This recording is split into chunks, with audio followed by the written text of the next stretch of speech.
to the National Critics' Choice Online News, the Stienberg Review. Today we have a special guest with me, and it's none other than Mr. Nicholas Kralev, who is an author, journalist, and lecturer on international affairs, diplomacy, and global travel. He's a former Financial Times and Washington Times correspondent and has traveled around the globe with 4 United States Secretaries of State: Hillary Clinton, Condoleezza Rice, Colin Powell, and Madeleine Albright. He is also an author of Decoding Air Travel, a guide to saving on airfare and flying in luxury, as well as a founder of Kralev International LLC, an air travel consulting and training company. He holds a bachelor's degree in public policy from Harvard University, John F. Kennedy School of Government. And also, thank you for joining me, Mr. Kralev, in this wonderful review on our online news. And many of my viewers like to know, how you first began as a profession, as a journalist, and what inspired you? Well, 1989 was when the Cold War ended, and I was 15 in Bulgaria, because that's where I grew up.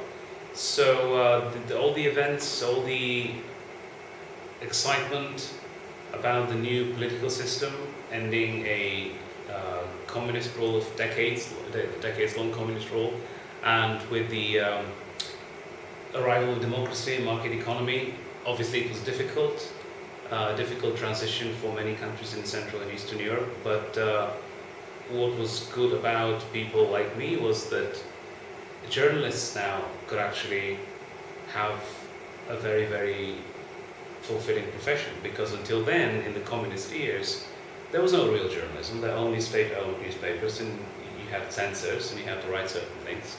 But I wanted to tell the stories of what was happening at the time, make sense of it, and also try to figure out what the consequences were for all the people in Bulgaria and Eastern and Central Europe.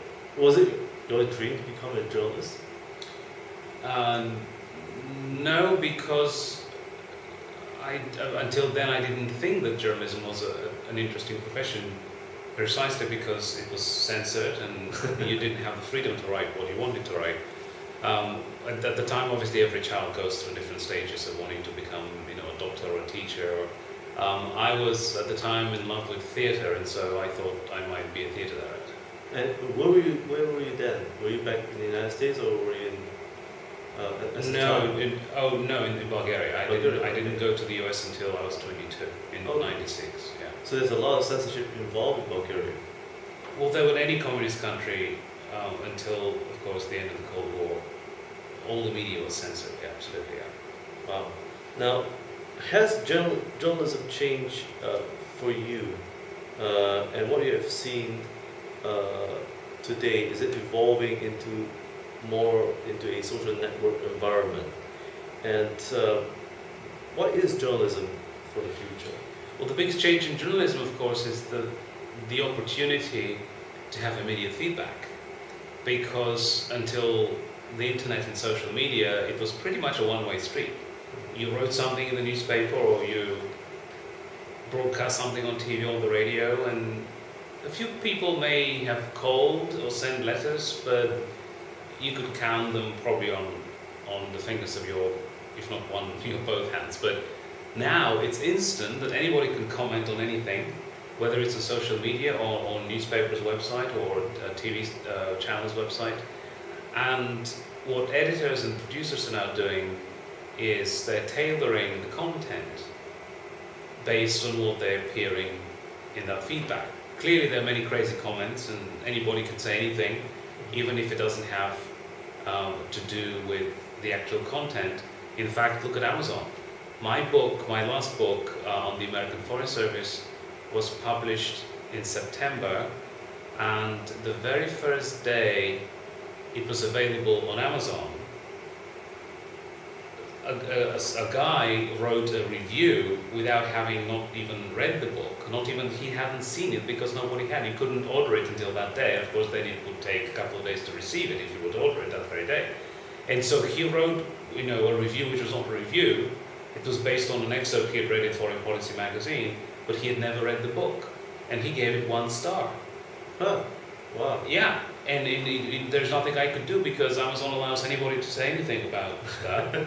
And all I could do is hope that people would just read all the reviews and the excerpts in Foreign Policy magazine or the content on the book's website. And the book is America's at the Army, so it's americasatthearmy.com. But that's what's happening in today's world. Now, what is journalism today and tomorrow? Is journalism considered as a social network? Do people consider journalism as a blog? What is journalism? Because there's a lot of debate, even a lot among policymakers around the world. You know, some say a blogger is not a journalist. Right. You know, the guy who runs Facebook is not a journalist. What is journalism then? Well, so, right, blogging is not journalism. Blogging is blogging. It's sharing opinions and views with others. But journalism, well, it's probably not too much unlike the way I think about diplomacy, because so many people think they can do diplomacy.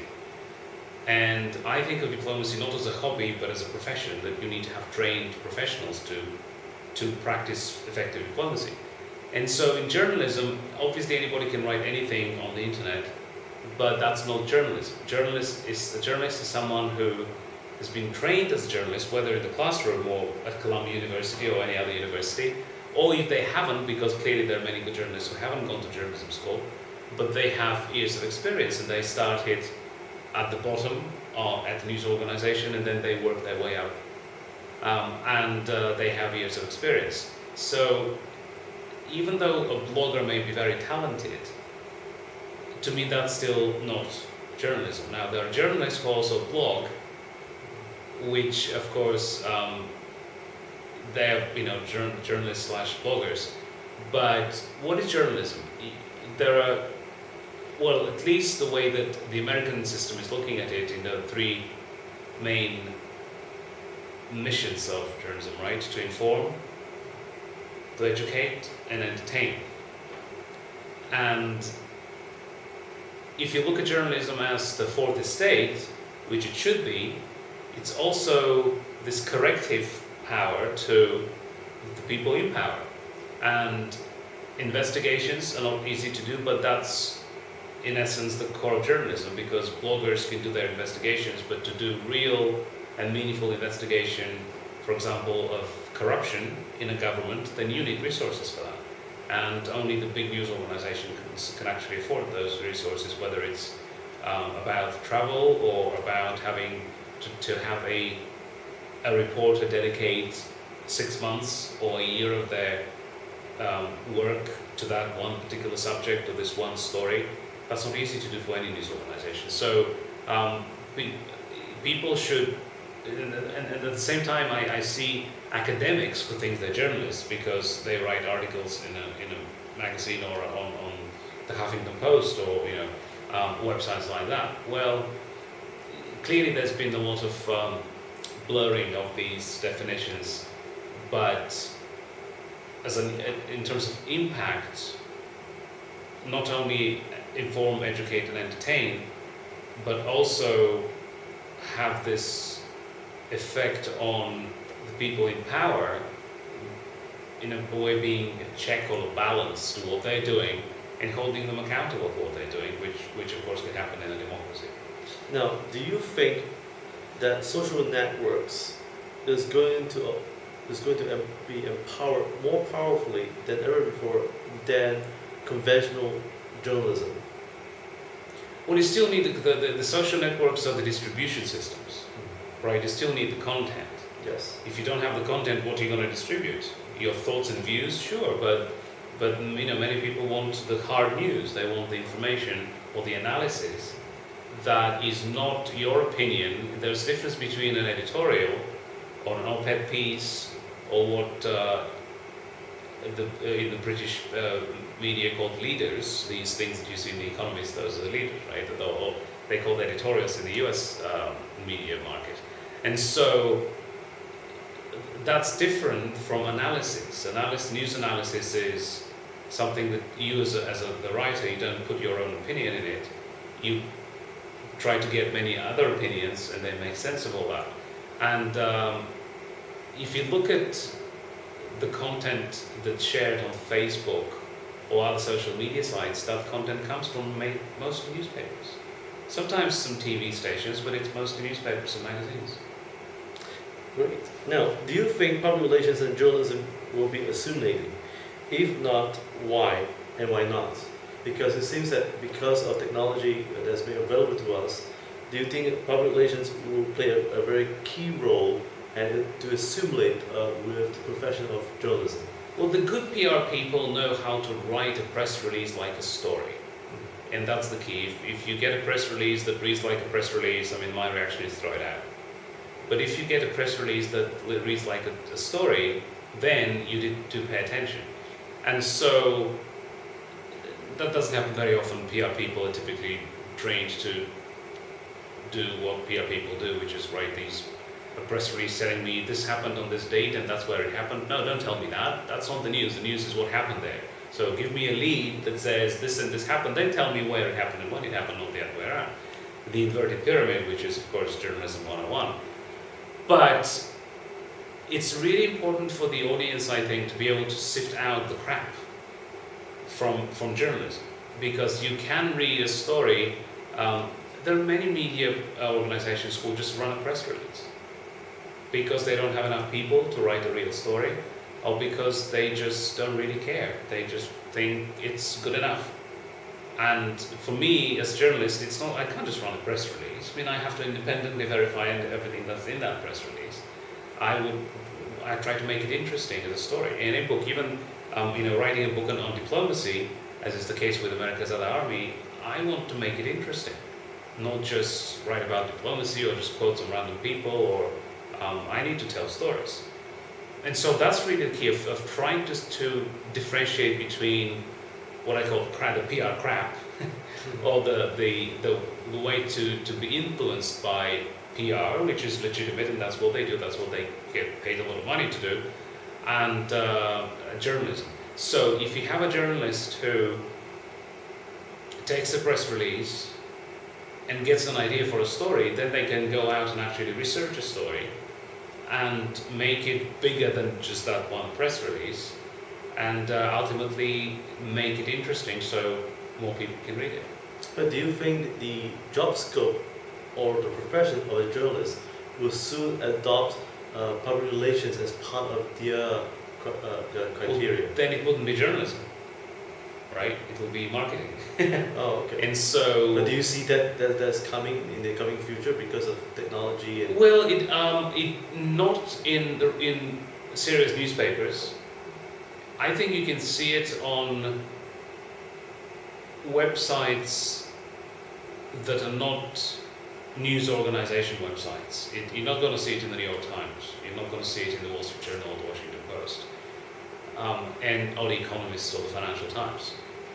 But at the same time, there are these other websites that, I mean, look at Google News. You can read press releases on Google News. I think on Yahoo you can read PR Newswire.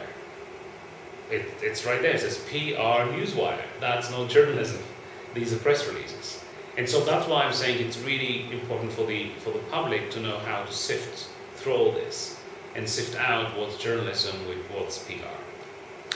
Now let's move forward to something that's passionate to you.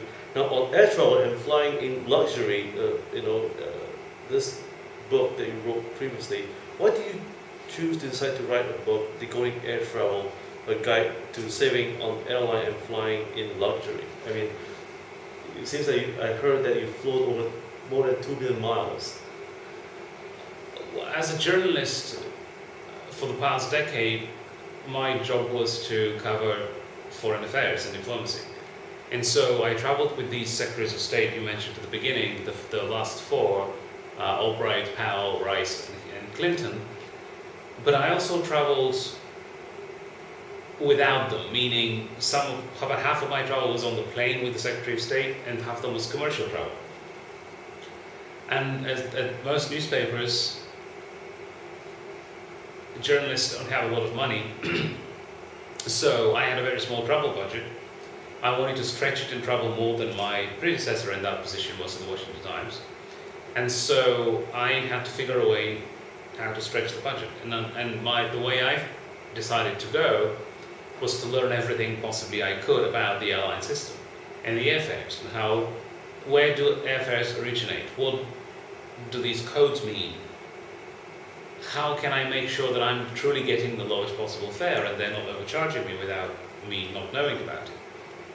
And so, on a budget that my predecessor was making 3, maybe 4 trips a year until I came along, within a year I was making 10 trips. Then my issue was, all right, I've managed to save a lot of money and stretch the budget, but I don't want to fly in economy, because sometimes you fly for 12 or 14 hours and you arrive in another country and you have to hit the ground running and work and write stories and file them. So then the challenge was, how do I find a way to pay for the lowest coach but sit in business class? And that's when I began learning the frequent flyer system. Everything about frequent flyer programs and miles and upgrades and elite status. And so the end result of that was that the last time I flew in economy was 2002. And so I continued doing that for myself and helping friends and colleagues along the way. But then 2 years ago, I thought I might try to educate a wider audience about that. And that's when I wrote the book Decoding Air Travel, and also began teaching and started my company, which is mostly a training company, but also I do some consulting for corporate clients. But I teach people, I train people, whether it's individual travelers or non-profits or companies, how to save money on travel, how to lower their travel budget, and at the same time, how to work the airline system in a way, and if you want, to beat the airlines at their own game, and pay less than they've paid before, but at the same time fly in business or in first class. No, I have to confess I did the same thing like what you did. And but what's your personal philosophy of travel? My personal philosophy in what respect? Philosophy of travel. Travel on airlines and looking for a better hotel and all that. Do you have a philosophy? Well, not beyond just pay less than anybody else and sit in business class. But I mean, for me also, currently I'm actually on an around the world ticket that I'm on my book tour, and that around the world ticket is actually in first class. And so I've just flown for the first time Qantas first class on the Airbus A380. Oh wow! Which is a treat, and it was, I think it was the most spacious first class suite I've seen. And I've flown on Singapore and Swiss and Lufthansa and other airlines in first class. So which do you prefer? Which airline do you prefer? Well, it depends for what. What I also value is the ground experience, not just in flight, but also on the ground. And unfortunately, most airlines are not focusing on that.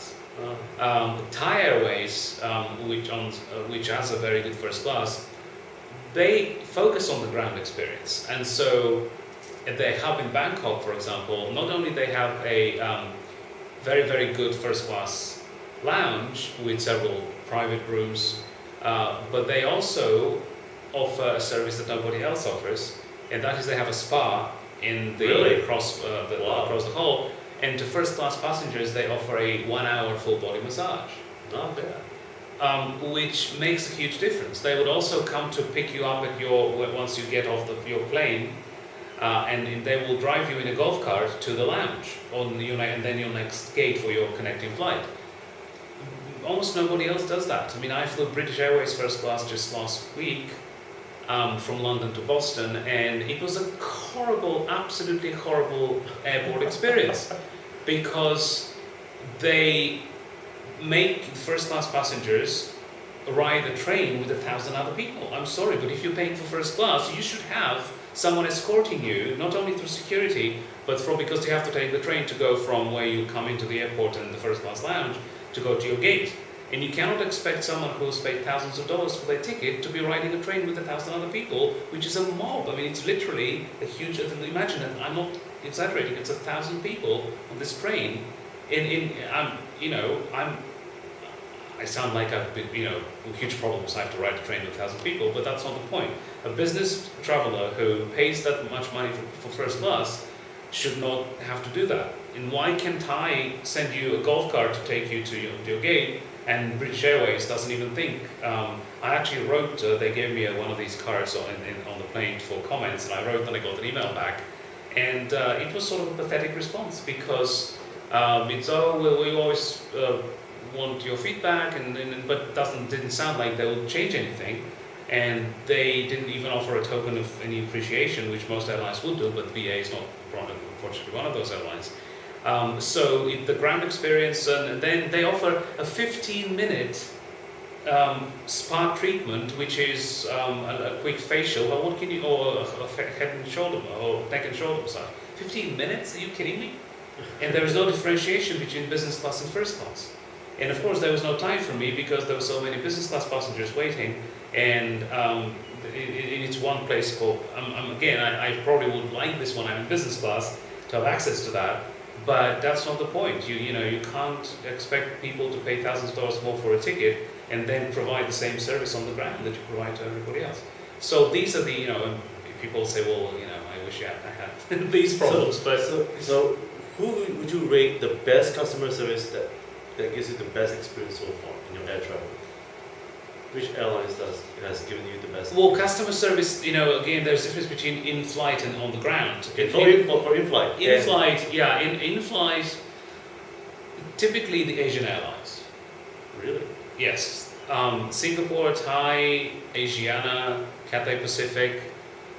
Qantas had, I thought, exceptional cabin crew. And they also had exceptional ground staff, meaning in the lounge in Australia, because they provide a very personalized service. That's not the case when it comes to reservations. When you have to call them to either get a ticket or change a ticket.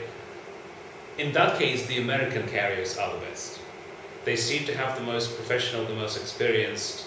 Not everybody is like that, but on average, the most professional call center phone agents. Because, for example, when we were in Singapore actually used to have good agents until they outsourced that to India. And nothing against India and the people in India, but they're not well trained. So that is what makes the difference, not the fact that they're in India, but they're not well trained. And so they have a script, and you call them with a question, and they read from a script, and clearly not answering your question. And they're not very well trained in terms of what the systems can do with the booking codes, and they think they know, and they, when I call, they think that I'm just the average person who doesn't know what they're talking about. But obviously I do. I've written a book about it, and so that's really what frustrates me. That many airlines in the world focus on the in-flight experience, and they're very good at it. And Turkish Airlines is a great example, because they've improved vastly in the last few years. They've added flights and routes, and they've improved their service on board. But unfortunately, it's a nightmare to talk to their call center. I mean, you can spend hours there, and most agents there don't speak good English. If you're in the US, you call a US number, but you get someone in Turkey. And so, again, nothing against that. Unfortunately, the English is not very good in most cases. And they just don't know how to work the system. And it also seems to me that they're limited in what they can do in terms of automation. If they'll say, well, if you try to change a ticket, do you know what? They cannot change, they can make the change in the reservation, but they cannot reissue your ticket. They make you go to the airport to issue the ticket. Can you believe this in 2012? A global airline is not able to change or reissue your ticket unless you go to the airport? I mean, it's insane. So yeah, there are, I do have all these things about various airlines, but I've flown over 55 airlines, and as you said, I have flown over 2 million miles, real miles, not bonus, this is just, flown what we jokingly call butt in seat miles, because that's where you actually sit in that seat, and that's, but anyway. Now, moving forward, diplomacy, the most passionate topic we're going to talk about. Folks, please, do get this hold of this book. It's a new release by our good friend here, and Mr. Kralev, who has just released his book last month. America's outer army, the U.S. Foreign Service, and the 21st century diplomacy. It's available right now worldwide and also all leading bookstores as well as Amazon. Mr. Kralev, tell us, what is diplomacy? What's the definition of today? And was there any difference the way it's been defined before your time? American diplomacy is different today because it has an add-on mission to it. It's not just what has been traditionally the mission of diplomacy, which is, in one short sentence, is basically dealing with the world as it is. And that includes managing foreign relations, representing your country, facilitating trade and other relations between countries, preserving peace and security. So that's still there, and diplomats still do that. In other words, deal with the world as it is. But now the new mission of American diplomacy is also, in a way, to change the world.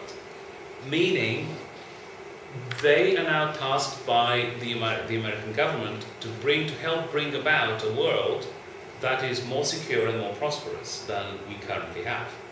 And so this is the dual mission of American diplomacy, to deal with the world as it is and try to bring about a more secure and prosperous world so the United States can be more secure and prosperous. Because the American government has decided in both the last two administrations that the only way for the US to be truly secure and prosperous is for the entire world to be so. Because of 9/11 in 2001, as Hillary Clinton says in the book, that proved conclusively that the Atlantic and Pacific Oceans don't protect the US anymore.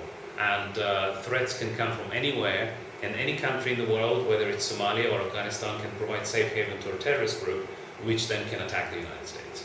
Now, is diplomacy a skill that has been taught and trained by institutions, or can it be selected by the criminal crowd, by the government?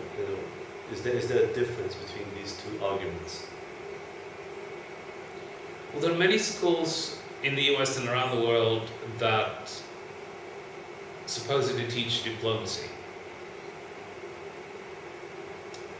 I find that most of what they teach is not how to be a diplomat. It's about international relations, diplomatic history, regional studies.